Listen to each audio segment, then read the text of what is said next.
How has social media transformed band culture? Let's find out.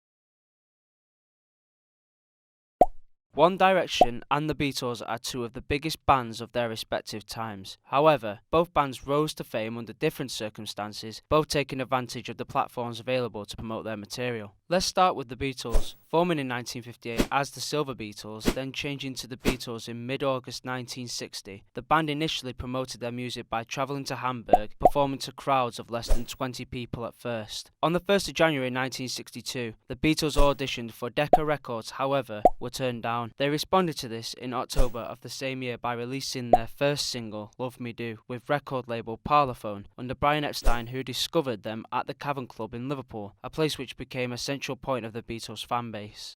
One Direction's rise to fame began on the nationwide TV programme The X Factor, with fans from across the country instantly becoming aware of their talents due to the scope of the show. They finished in third position on the show, missing out on the guarantee of a record deal under Simon Cowell's Psycho label. However, they were offered one in January 2011, shortly after The X Factor ended, under Simon Cowell's record label, who are owned by Sony Music Entertainment. The band went on to release their first album in November 2011.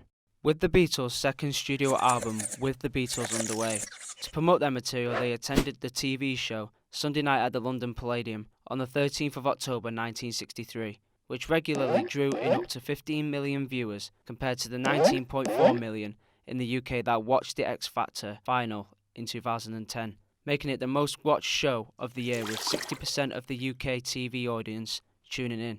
Television, along with radio, newspapers, fan clubs and general word of mouth, were the equivalents to today's social media in terms of spreading the word about music, so the Beatles had to take advantage of the television platform. The Beatles continued to use television as a marketing platform in early 1964. Their performance on the US TV show The Ed Sullivan Show was seen by approximately 73 million people, and as a result, crime rate dropped in the US as over 40% of the American population tuned in to watch the TV show. Comparing this to the X Factor, One Direction's rise to fame was almost a matter of maintaining and building upon their image that they already had from the scope that the X Factor provides, with people tuning in and being able to buy the songs after the live show right from their own living room.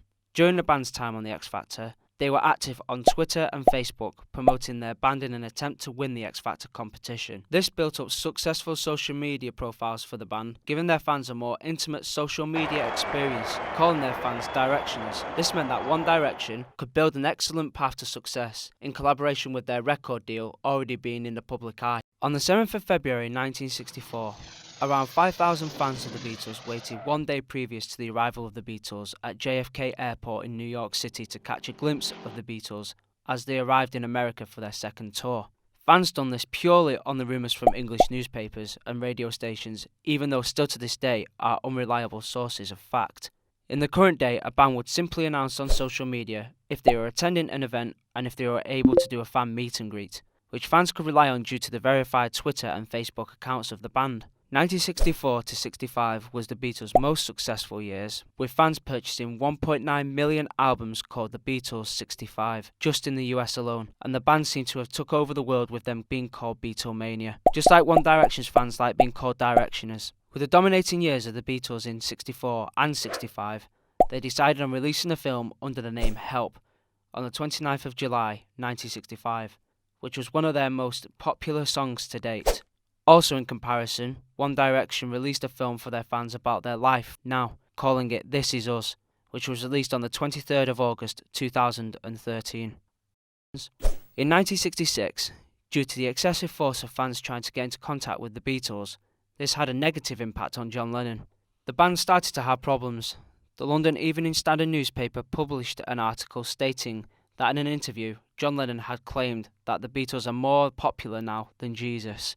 This claim caused a controversy amongst fans of the Beatles due to the speculation of the media. Today, a band member addresses their fans by social media, if the accusations are true, by apologising on Twitter for their behaviour. However, a negative impact also happened with ex-band member Zayn Malik and band member Louis Tomlinson in March 2015, when Zayn officially announced he was departing the band. Louis and Zayn started to have Twitter fights stating about their personal issues that they have towards each other. This got fans rifled up with Zayn and spreading hate about him all over social media platforms. On August 15th, 1965, the Beatles performed to 55,000 people at Shea Stadium in New York, which at the time set the record for attendance figures for a live music concert. One Direction's 2014 tour, Where We Are, had an average attendance of 49,848 people, which was maintained throughout 71 shows. This number matches the amount of shows in the Beatles' largest tour, the Summer '63 tour. However, their average attendance was dwarfed by One Direction's.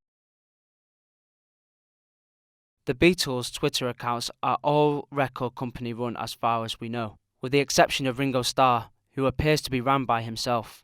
The Beatles also have verified Facebook accounts, which are run similarly to the Twitter accounts. One Direction also have verified Twitter and Facebook accounts, and a verified combined band account.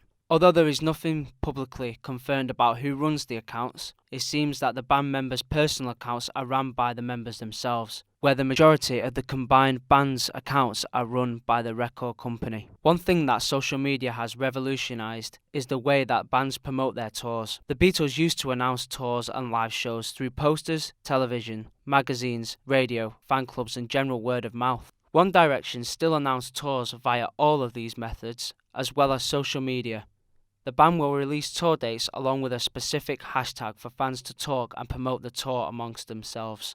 One Direction's Instagram fan base is far larger, outnumbering the Beatles by 12.2 million to just around 328,000.